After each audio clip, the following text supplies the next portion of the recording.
Finley to throw. Over the middle, intercepted. Wolfuk again. Wolfuk the other way at the 30, the 40. Wolfuk to midfield. Miles Wolfuk with the pick. The Heels on the doorstep of an enormous victory. Williams is the running back next to Howe. Play action. Howe will now lob it down the near side. Newsom with a man all over him. Pins the ball against the back of the defender and brings it in. Heels can get a first down at the 3. Howe, pump fake to the right. Now he's going to run to the left. Howe at the 5. Takes the shot. Pinballing off the Canes for the touchdown. Showing the toughness for 6.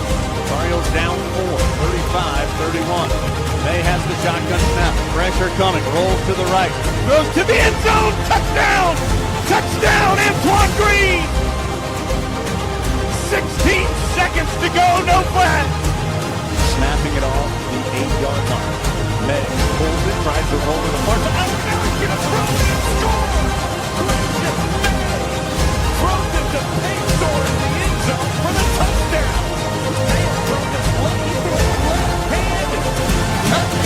Was rolling out on the run and threw it left-handed. Bernard fields it at the 26. Heading to the far side. Theo at the 35. Theo, he's at the 50. No, he's not. Yes, he is. Theo, he's going to take it for a touchdown. Are you kidding me?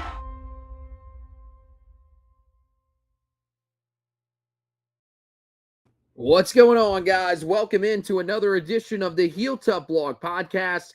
It's your host, Anthony Pagnotta, here with you guys as always. And on tonight's edition of the podcast, it's time to do a little recruiting talk here, guys. And we got to get into it because we have a commitment that we did not talk about on the last edition of the podcast that I completely overlooked. I'm not going to lie to you. Not the fact that I didn't know that the commitment happened, but I overlooked it when we were laying out that podcast.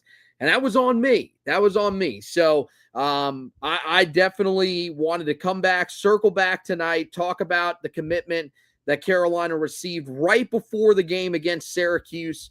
I think it certainly was a big one for the Tar Heels in the form of 4-star linebacker DQ Forkpa.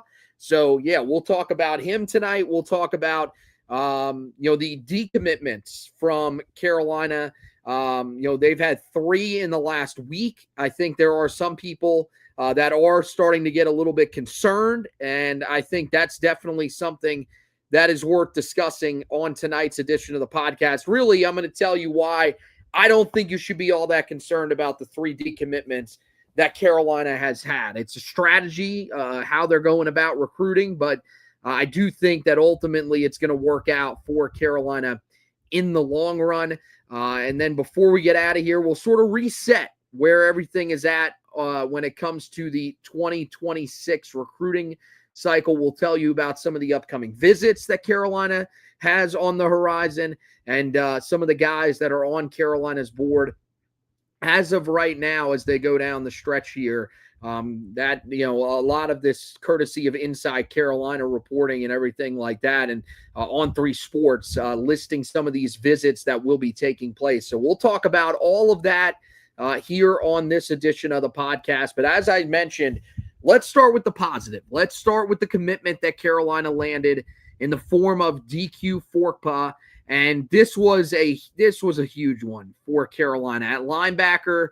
Still needing another playmaker, it felt like, at that position. Really, when you look at it, Carolina only with 2 other commitments at that linebacker spot. Calvin Thomas, who, is a guy that we expect will be a contributor for Carolina sooner rather than later. And then Jaden Griffin-Haynes, the brother of Xavier Griffin-Haynes, which we think is going to be a guy that will contribute at some point, maybe, for Carolina, but I think they were wanting someone that could be a little bit more immediate of a contributor. And also, when you got a guy like Forkpa who's just as talented as he is, it's hard not to want to take that commitment if you're Carolina. So I think that was certainly what you would classify as a big splash. Carolina landed him on Friday night. Hayes Fawcett of Rivals was the first to report it, and he commits to Carolina over offers from Florida, Michigan, Missouri, and others. There were plenty of others that were in on him as well. So Carolina doing a really good job to go into the state of originally the state of Georgia and pick up his commitment. He was a guy that started at Mill Creek High School in Houston, Georgia, one of the best schools down there in the state of Georgia, was scheduled to transfer to IMG Academy and then shifted and transferred to St. Francis Academy in Baltimore. If you don't know St. Francis Academy, well, that is only the number one team in the country according to Max Preps currently right now. So a guy that is at one of the best schools in the country. We've seen this is something that Carolina values with a lot of guys in this class that they do go to one of these bigger schools. And so you look at Forkpa, the number 294 overall prospect, the number 19 linebacker in the 2026 class, that according to 24/7 Sports composite player rankings. As we mentioned, in the midst of his senior season at St. Francis Academy in Baltimore, Maryland. Unfortunately, you would think for the number one team in the country, they would keep stats for this season. They do not, and those are unavailable right now. So I don't know if they're one of those schools that likes to say we don't like the guys reading their press clippings, we don't like them looking up their stats, but he does not have any stats officially for his senior season. So you got to go back to his junior season at Mill Creek High School out there in Houston, Georgia. 22 total tackles, 4 quarterback hurries, 3 passes defense while playing in just 6 games. The year prior, as a sophomore, he finished with 34 total tackles, 9 tackles for loss, 3 sacks, 7 quarterback hurries, and 2 quarterback passes defensed.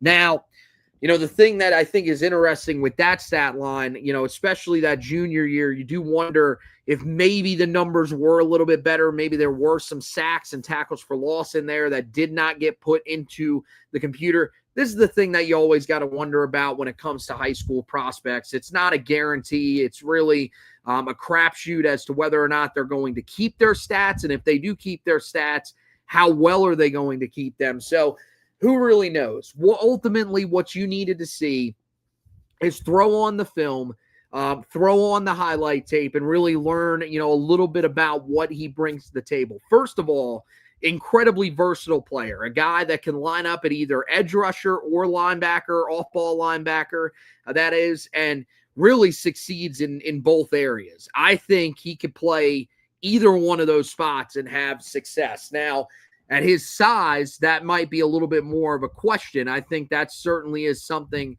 that Carolina is going to have to look at. There's no doubt about that. But I do think that, he is a guy that, has that position versatility that you look for from, from players that are going to be playing that linebacker spot. And for me, the thing that I really like about the fact that he can play a little bit of both, 6'2", 220 pounds, man, that's pretty light to be an edge rusher. But we've seen Tyler Thompson be able to put on some weight, everything like that. So you just never really know. With him, I think what you like is that if he's going to play off-ball linebacker, you're going to be able to use him similar to the way that you use a guy like Andrew Simpson, who you've used so far this year, in a multitude of different ways where you've really been able to flex him out and put him at that edge rusher spot on certain rush downs. Now, Carolina hasn't had to use that nearly as much. He's been able to blitz a little bit more up the middle instead of having to use him on the edge because Carolina has been getting more pressure off of the edge. So it leads to you not having to rush him off the edge. But I think Forkpa is a guy that would be used in a very similar fashion to how Andrew Simpson is used this year in terms of as a blitzer. So I definitely think that's something that is very attractive for Carolina, is to have a guy that could be in the system for 4 years as opposed to a guy that could be in the system for 1 year with what Andrew Simpson has eligibility-wise. Now, not saying he's going to be Andrew Simpson right away. It's probably going to take a little bit of time. But, love the sideline-to-sideline speed that he brings. I think he can cover a lot of ground really quickly, and he has a really great motor. Again, we've talked about this so many times when we've been on here talking about prospects that have been recruited by this staff. The motor is a big, big thing for them. They are looking for guys that consistently show down in and down out that they are playing hard. And I think that's what you see from him, is that he's going to show up on every play. His ability to get in and out of breaks quickly allows him to succeed in coverage as well. So you're looking for a guy that can cover a little bit at the linebacker spot. That's what you've got in him. That's the reason why he's been able to get his hands on the football and create some of those pass deflections. You know, some of it is that he's been playing more at that edge rusher spot, especially this year. You know, that's one thing that he's been using a lot this year, is playing out of that edge rusher spot for St. Francis Academy. And really, you know, as a pass rusher, he does a great job of winning off the snap, and he causes problems for the tackles that he's going to be matched up against because of his speed, because of how low he can get off the edge with his bend. That's going to give them some problems. But, you know, I just wonder at his size and really the mindset that he brings to the table, is he a guy that fits a little bit better at off-ball linebacker? I would probably say so. He's also a strong tackler that can take aggressive angles to the football because of his speed and athleticism. I love everything about him. I think he's got a chance to be an early contributor for Carolina, especially with how thin Carolina is at linebacker.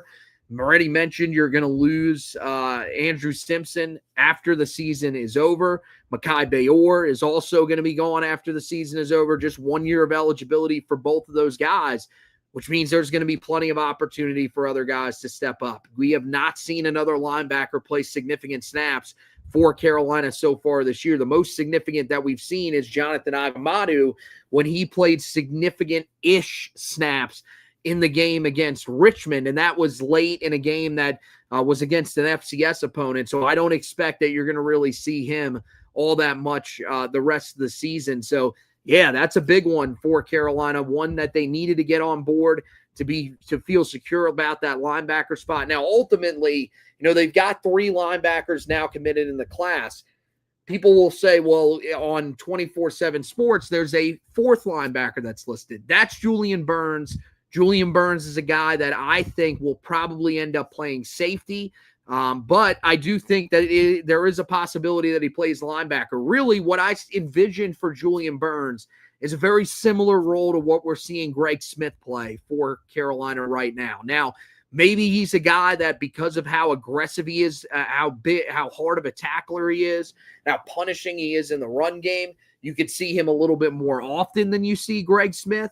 But Greg Smith, you know, is a guy that is in on third downs. He covers incredibly well, covers like a safety, but also can track guys down and make plays in the open field like a linebacker.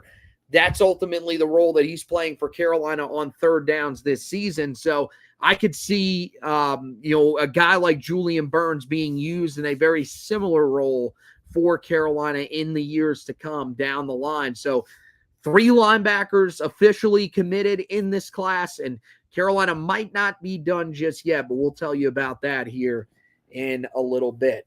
Let's get to the guys that Carolina has lost on the 2026 recruiting trail. I know there are some people that are concerned about this, and I definitely think that they're you know, whenever you lose 2 commitments in the same day, as Carolina has done, that's why we were a little late getting on here, was because Carolina with a late decommitment here. I will put an article up about both of those decommitments from today later on in the evening. So make sure that you guys, you know, are checking that out. I'll tweet it out officially tomorrow for all you guys because we are going to be late. We are going to be recording a basketball podcast coming up after this that will be rolling out for you guys tomorrow, just to let you in behind the scenes just a little bit. But, you know, Tar Heels lose the commitment of 3-star cornerback Marcellus Ryan. That was last week. They also lose 3-star wide receiver Kamori Miles earlier today. And then they lose 3-star tight end Cooper McCutcheon. That is the most recent decommitment for Carolina. Not really, you know, shocking, any of these 3 decommitments. I mean, I'm not stunned by any of them. You look at the guys that Carolina has landed recently, and, you know, the last 2 commitments that Carolina has had have been at the cornerback spot and at the wide receiver spot. So to me, it's not shocking at all that these guys are, stepping away, from their commitments. I think, whenever you're basically recruiting over guys, it is going to be hard to keep a lot of guys on the roster that are being recruited over. So, you look, Jazeel Hart is a guy that committed to Carolina recently at the cornerback spot. That leads to, Marcellus Ryan decommitting. Not really that shocking. Especially Jazeel Hart's a guy that's 6 foot, 170 pounds. So he might be a guy that plays in the slot for Carolina. Keegan Chapman, 5'11", 160 pounds. That's another guy that could be playing in the slot for Carolina, where, some of the other guys that Carolina has committed in the class, like Xavier Jackson, that could be a guy that plays outside. They still have to figure out what they're going to do with a guy like Jaden Jefferson. Are they going to play him on the offensive side of the ball or the defensive side of the ball? If he's on the defensive side of the ball, that's another guy that could be at the nickelback position. And then, Kenton Dobson, don't have to worry about him. He's going to be a guy that's going to be playing on the outside for Carolina. But you also got CJ Sadler, who wants to play in the slot as well. So many slot corners that Carolina has brought in. And inevitably, one of those guys that I listed there probably is going to go to the outside. Maybe even two of those guys end up making their way to the outside, even though they are a little bit smaller. But that, you see what I'm saying, that nickelback room was really packed there. It felt like Marcellus Ryan was a guy that was pretty much bound to that spot with how small he was. And so that was one where, you knew, especially being out there on the West Coast, it was also going to be really difficult to keep him on board. But when you're recruiting guys at the cornerback position, and Carolina's not necessarily done there just yet, it's going to be hard to keep everybody in the fold. And for them, Marcellus Ryan is the guy that ducks out of there. Wide receiver, Carolina's most recent commitment prior to the one that we just talked about with DQ Forkpa. That one comes in the form of Nyquir Hilton, who we told you about on here a couple of episodes ago. And Hilton's a guy, a little bit smaller, not necessarily a guy that has the exact same height as Kamori Miles, but 6 foot, 170 pounds. He's a guy that is going to look to take the top off of the defense. He wins downfield. That's ultimately what Kamori Miles did. And so it makes a little bit of sense that Miles said, look, you recruited a guy over me, guy that, for the recruiting rankings is literally the exact same in terms of overall rating and position rating. Both of those guys are tied. So Carolina basically recruits another guy over him. Miles says, look, I'm out. I've been here for a while. You guys recruited over me. And so he ends up moving on. That one, not that shocking either. And then you get to Cooper McCutcheon, and you'll say, well, that Carolina hasn't recruited another tight end here recently. Well, first of all, Carolina has a lot of tight ends already in this class. So Carson Snead is the headliner, very versatile guy, a guy that should be able to give Carolina what they need, both receiving-wise and blocking-wise when he gets to Chapel Hill. Then you've got a couple of guys that are a little further down on the in the pecking order in Avian Williams. That's a guy that I don't think gets talked about nearly enough. That is still committed to Carolina's class. They list him as a defensive lineman, but it looks like he's going to be playing tight end. Another guy that is 6'6", 245 pounds. Is able to do some things in the receiving game, but also a monster when it comes to blocking. And then Aiden Woods, who looks to be more of the blocking tight end at 6'6", 255 pounds, a former offensive lineman that Carolina has committed to the class. So you've got all those guys already there. And then this is the position that Carolina is being most aggressive at, it feels like, when it comes to recruiting somebody else. We have seen them handing out offers all over the place, including as recently as Monday when they handed out an offer to Gavin Mueller, the 4-star tight end out of South Elgin High School in South Elgin, Illinois. So this looks like a guy that, Carolina was probably recruiting over yet again. And so it ends up working out this way. Ultimately, this was what was going to happen when Carolina was going after as many flip targets as they are. It feels like, we've heard from this staff that they are going to be recruiting very heavily during this time of the year. There were going to be, even after all the commitments, guys that Carolina was going after in this class. And Carolina's got a really decent amount of guys that they're still going after, trying to flip in this class, or some guys that remain uncommitted at this point. And so, yeah, this really looks like, this is going to ultimately be a group that Carolina is going to continue to try to get guys to commit. They're going to continue to look for guys that are highly touted prospects that are willing to flip.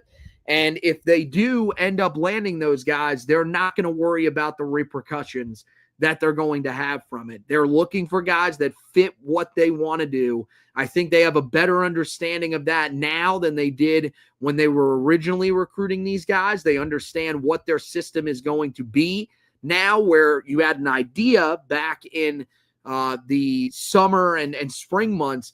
Now you've got you've seen it on the field. You know exactly what you're going to need to be able to succeed. And so maybe they're making some adjustments there. And I think that's a big part of the reason why Carolina is losing some of these commitments. I personally would not be concerned with this. I don't think that this is reason to panic. I know there are some people as of tonight that are looking at this and starting to get a little concerned with the fact that Carolina has lost 3 guys in the span of a week, but I wouldn't panic too much. I think these are guys, especially the fact that a lot of these guys have been committed for a long time. It just feels like Carolina is finding better options, or options that fit a little bit better, later on in the process than they did earlier in the process. All right, now let's look at where the remaining guys are for Carolina, the guys that Carolina is attempting to they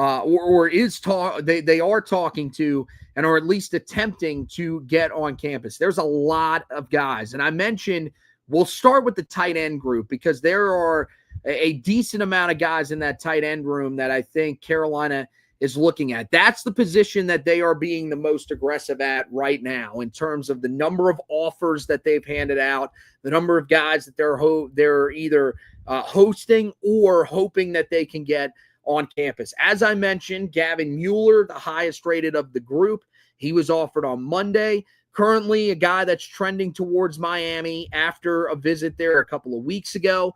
That's somebody that I think Miami holds in high regard.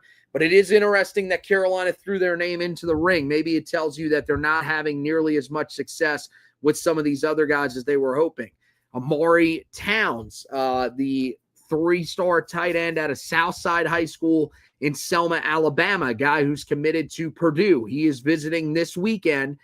Carolina feels like they are the lone team that's in on him right now, and they are hoping that they are going to be the one team that can actually find a way to flip him. That's going to be an important one for Carolina on campus this week. And it looks like, again, they're trying to find guys that are more receiving tight ends. It feels like they've gotten the guys that they want in terms of, just looking for guys who can block. Now it looks like they're trying to find the guys that are going to affect the passing game. I mean, Towns, 6'6", 220 pounds, much more athletic build than some of the other guys that we've talked about Carolina having in this class so far. Now, I mean, you go from him to Gavin Mueller, who's 6'5", 255 pounds. So they are a little bit all over the board, but it feels like when you've got a guy like Dream Rashad also in the class, another guy that is committed to to Purdue at this point, from Buford High School in Buford, Georgia, visiting for the game against Duke on November 22nd. Carolina currently battling Miami and NC State for him. And so he'll be an interesting guy that Carolina is looking at as well at the tight end position, showing that they're looking for, again, a little bit more athletic tight end than they were looking for earlier in the process here. Marcus Monroe, another guy that's at that position that they're looking at, state from the home state of North Carolina, North Raleigh Christian Academy in Raleigh. He is a guy that is listed at 6'4", 220 pounds, currently committed to Stanford, but another guy that Carolina is trying to flip at this point. They are currently in contention for it, probably the one team that actually has a chance to flip him, but he is currently staying committed to Stanford at this point. Could be interesting. I mean, he was a guy that did visit during the Virginia game, and that's where he received his scholarship offer. This weekend could be pretty interesting if Carolina is able to win over Stanford. That could maybe have a little bit of an effect in that recruitment. Meanwhile, Gavin Gregory is the final guy that Carolina is recruiting, a low-end 3-star, a guy that's rated outside of the top 2,000, committed to Toledo, visited during the Virginia game. Really, I mean, Carolina just likes him because of the size that he brings, something that you just can't teach. At 6'7", 240 pounds. So he's a guy that I think, Carolina's looking at those measurables. They think that's something they could work with. Heck, at 6'7", that might be someone you could add enough weight to find a way to get him to play offensive line. So that could potentially be the strategy there for Carolina. Not exactly sure what they're looking at there, but that's clearly a position they are looking to add somebody before we are said and done here. You stick, on with the positions where it looks like Carolina's trying to add someone. Cornerback, I still think Carolina's looking to add another corner in this class. 4-star cornerback David Davis, who is committed to Penn State from Amani Christian Academy in Pittsburgh, Pennsylvania. He is visiting this weekend. He did visit West Virginia last weekend. Certainly a guy that Carolina should have high on their list. I mean, of the build of an outside corner, exactly what you're looking for. And I think that's the thing that Carolina may still be searching for when it comes to the cornerback position in this class. They may still be looking for a guy that fits that outside corner, because there are some guys right now that are a little bit shorter. I think with Davis, I mean, even at 5'10", 180 pounds, I do think he's a guy that they look at and think can play on the outside. So I wouldn't be shocked if Carolina is looking at him and thinking that he's a guy that could fit exactly what they're looking for there. Remember, size ultimately, matters a little bit at the cornerback spot, but you don't need to be super long to play on the outside at corner. Yeah, I think, it really comes down to all about tactics. I mean, you look at Elijah Huzzie and how well he succeeded for Carolina while being a smaller guy at that outside corner spot. So I think that certainly is something that Carolina could be looking at here. Julian Peterson, another guy, another one that was committed to Penn State, was committed to Penn State. He is no longer committed to Penn State. And what was interesting was that he ended up decommitting right before he ended up taking a visit to Carolina. Took the visit for the Virginia game. Carolina, of course, ends up coming up short, but always better that Carolina hosts guys during that game as opposed to a game like Clemson that was more of a blowout. Although, that could show you that Carolina really needs you. So either way, I think it works in Carolina's favor. He ended up, he's going to end up taking an official visit to Clemson as well. And there are, some suggesting that Wisconsin is also in pursuit for him. So those are the schools to keep an eye out for him. I think it really ultimately comes down right now to Carolina and Clemson, because those are the two schools that have the visits scheduled with him. And if it does come down to those two, Carolina, they got the first crack. Clemson would get the last crack there. And Clemson, thing might offer a little bit more with some of the guys they've been losing in their class. Might have in terms of being able to show that they don't have nearly as many commitments, maybe could present more of an opportunity, he would feel like, in that case. But we'll have to see whether or not Carolina actually can find a way to land his commitment. One other cornerback in the class that Carolina is currently looking at, that would be JUCO transfer Assad Chapman from San Bernardino Valley College in San Bernardino, California, visiting during the Duke game on November 22nd. Right now, UTSA is the favorite. That's where his brother currently plays. So Carolina will have to overcome that, and we'll see how much they really push. I do think if they were to end up landing the commitment and flipping David Davis, I wonder how aggressive they would be with the rest of the guys in this class. Another area of interest that I think a lot of people are looking at as we go now to the trenches, I think, is the defensive side of the ball. Let's go first with the edge rusher position. That's where Julian Walker, who visited during the Clemson game, is at. Really, it doesn't feel like there's much of a chance here for Carolina, even though he did end up taking another visit. It feels like South Carolina, which is a team that, it's weird. He didn't officially visit them. His dad is a staff member for Shane Beamer and company. So that could be, a school where he is so familiar with it that he does not feel like he has to take an official visit. They are still seen as the biggest threat to flip him from Michigan at this point. It seems like Carolina gave it another shot here in the fall to see whether or not it was going to work. And unfortunately, it did not work. Now, the other two guys that Carolina has as targets along that defensive front would be Vodney Cleveland, the current commit to Texas. He is remained committed through all this. We've heard multiple rumors. There was some buzz around him just prior to the season, and then he ends up visiting during the Virginia game. He hails from Parker High School in Birmingham, Alabama. Carolina looks like they are the lone team that's trying to flip him at this point.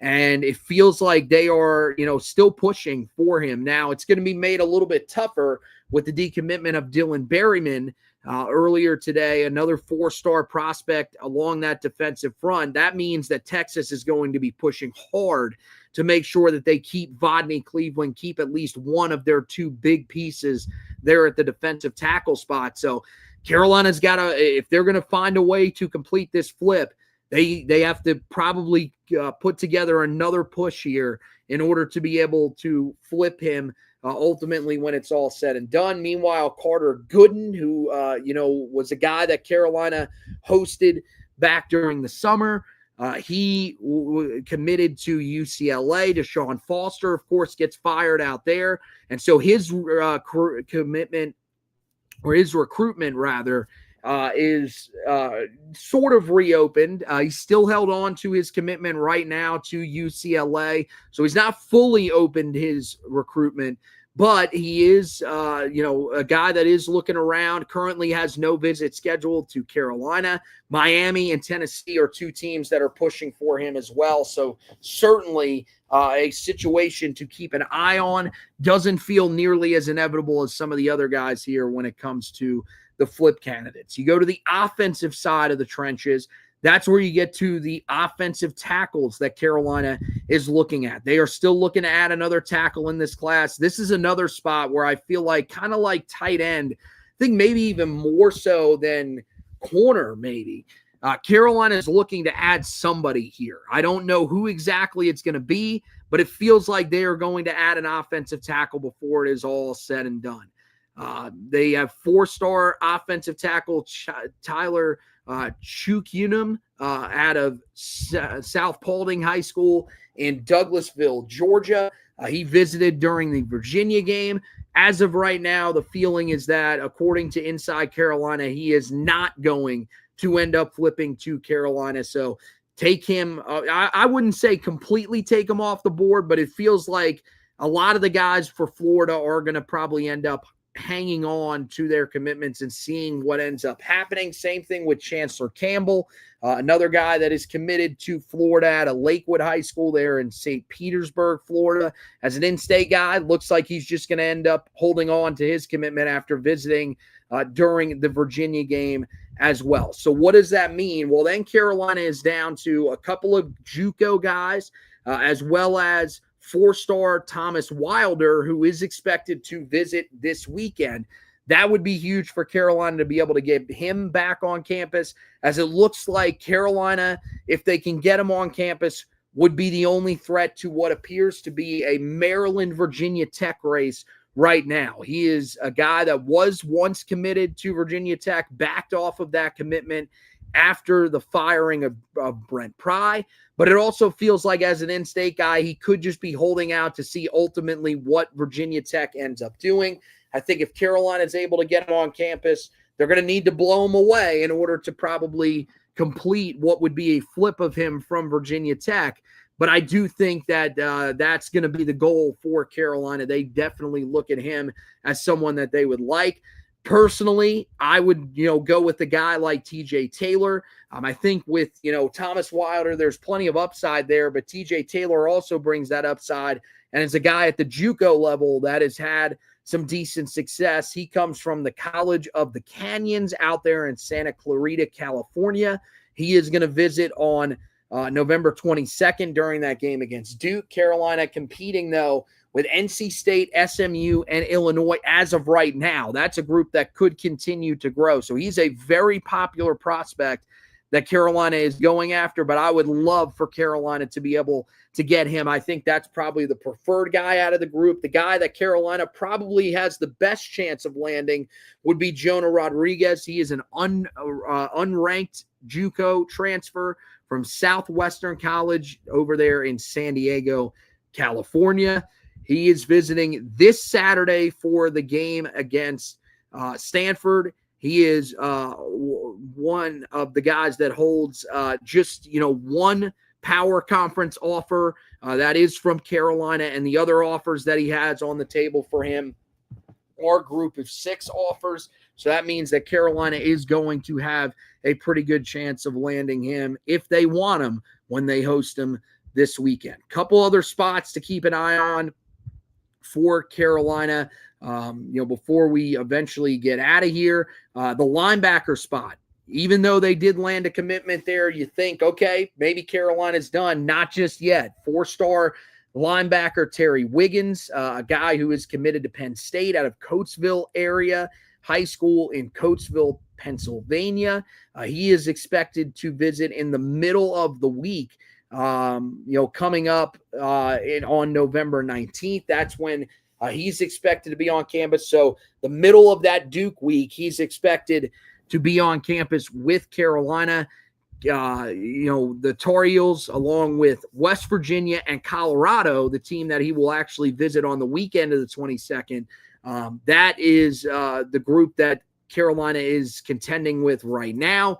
It looks like Carolina, has a shot here, but I would think that Wiggins is a guy that could end up heading in one of the other 2 directions for Carolina, especially with them landing Forkpa. I don't know how much that affects them. Another guy that's worth keeping an eye on, though, and someone that Carolina may have a little bit of a better shot of adding to this class is 3-star linebacker Jordan Avinger out of Orangeburg Wilkinson High School in Orangeburg, South Carolina, former Arkansas commit, I believe. At one time, he ended up decommitting from there. He is visiting on November 22nd for the game against Duke. Carolina and West Virginia appear to be the 2 teams that are battling here for him. And then the last guy that's worth checking in on, just a name to keep in the back of your mind. Don't know how serious Carolina is, but a name that's popped up when people have been talking about Carson Baker's commitment, the 4-star running back out of Langston Hughes High School in Fairburn, Georgia. He is a guy that's currently committed to Florida as of right now, but one of the teams that has popped up here is Carolina as a team that has been in contact with him. So that is certainly something for Carolina. They were not a team that was featured back when his recruitment was first going on. Florida wasn't in that first that first breakdown that he had where he broke down his top 5 schools anyways. So that really ultimately probably means nothing at this point. So who knows? Maybe, that's one of those spots where, Carolina, I don't think they're necessarily dying to take on another running back. They're not looking at a bunch of different running backs. It's just the one, and he is so talented that it feels like they would just take that one on, because why wouldn't you? If you got a guy that's that talented, that's willing to commit to you, then yeah, you end up taking his commitment. So we'll see ultimately what goes on with all this. We'll keep you up to date on the website, HeelToughBlog.com. Make sure you head over there, as I mentioned, later on tonight, and check out our article that we'll have up there about the decommitments from Carolina today, Kamori Miles, as well as tight end Cooper McCutcheon. Both of those guys have stepped away from the 2026 class, reopened their commitment or their recruitments,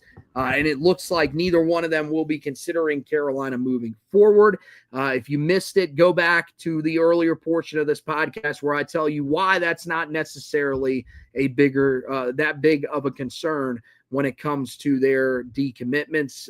Also on the website, we'll be having you prepared for the game against Stanford. You'll make sure that you guys go and check that out when that article is up. Should be sometime on Friday for you guys. And then, when it comes to the podcast side of things, hey, man, we're going to be previewing the Stanford game tomorrow night. So make sure you're here with us on these same platforms. The Twitter page at Heel Tough Blog, we give it a retweet. It originates from Josh's page at HTB_Josh. So make sure you go there. If you are someone that watches us on Twitter, if you're someone that watches us on Facebook, then, you will be on the Heel Tough blog page. We'll also share it into all those groups for you guys so that you guys can see it. But at Heel Tough blog is the Facebook page. We, of course, encourage you to go there. Give us a like. We would greatly appreciate that. And then also, if you could, go over to our YouTube page, Heel Tough Blog on YouTube. That's where you get our videos, for the Heel Tough Blog podcast, as well as the Four Corners podcast, all in one central location, just like it is on Twitter, just like it is on Facebook. So make sure that you guys are going over there doing that for us. The YouTube stuff we are trying to push very hard. We cannot stress how important that is for you guys to go over there. Watch us on Facebook, and also make sure that you subscribe on Facebook, because those Facebook subscribe or on YouTube, because those YouTube subscriber numbers are huge for us. That is how we got our first sponsorship, and we are hoping that we can get more moving forward because of those YouTube subscriptions. So we would really appreciate it if you go over there and help us out. But that's going to wrap it up for tonight's edition of the podcast. Want to thank all of you guys that watched and listened to this edition of the podcast. And as always, go Tar Heels.